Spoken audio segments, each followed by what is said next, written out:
कॉलेजच्या विद्यार्थी अंधश्रद्धा निर्मूलन या विषयावर डेमो सादर करीत आहोत.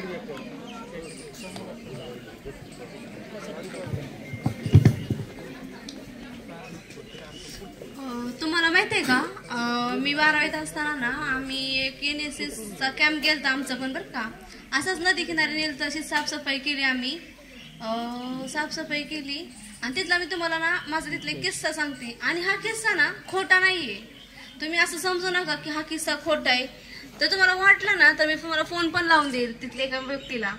तर तिथं काय झालं माहितीये का, एका ते गावात ना आजोबा होते. ते आजोबांना काय करायचे, कामावरती जायचे.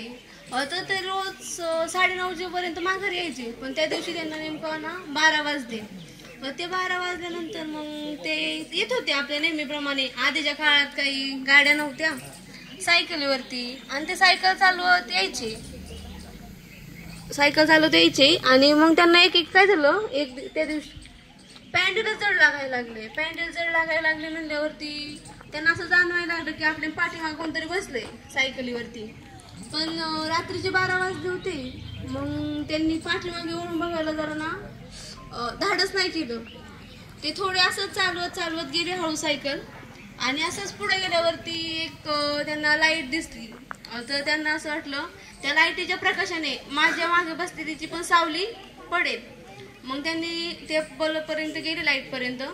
लाईट बघितली आणि त्यांनी त्या लाईटीपाशी गेल्यावरती ना हळू सायकल घेतली. आणि हळूहळू सायकल घेताना स्वतःची सावली पाहिली. आणि त्या स्वतःच्या सावलीत त्यांना स्वतः एकटी न दिसता अजून एक कोणतरी असल्याची जाणीव झाली.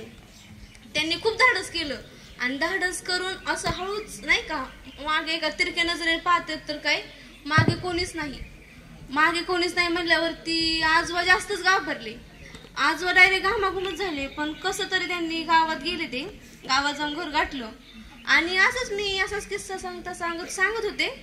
आणि एक माझ्या मैत्रिणीला काय झालं काय माहिती, अचानक हसायला लागल्यावरती आम्ही म्हणजे चेष्टेचा विषय पण नव्हता की असं चेष्टेचा विषय होता म्हणून हसेल. ती अशी वेगळीच हसायची. तिने केस दिले मोकळे सोडून, हसायला लागली, फक्त हसायची. आम्ही तिला विचारलं काय झालं, कुठली, तर आमच्यात झालं. मग आम्ही एकमेकांना विचारलो कुठली, कोण आहे, तर कोणालाच माहित नव्हतं.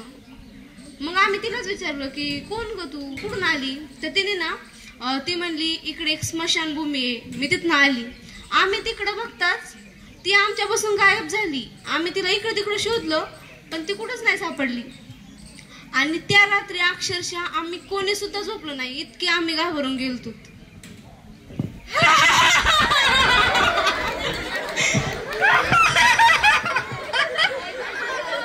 मागे काय झालं तुला, कुठून गेलती, कुठून का असते तू. आले मी.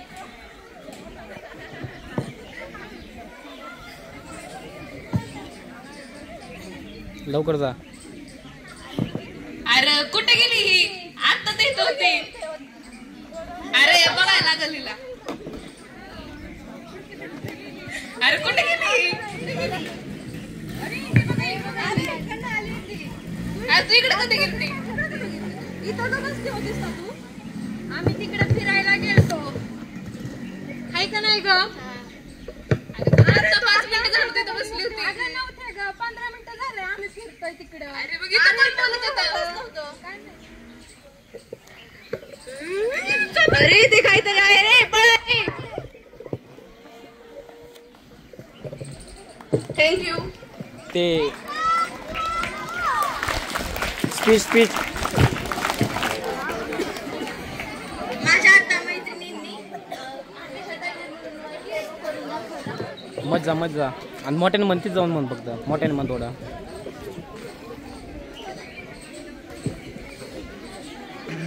प्रत्येकाचा कशावर तरी कोणावर तरी श्रद्धा असतेच. कारण श्रद्धा ही मानवाच्या वृक्ष जीवनातील हिरवळ आहे.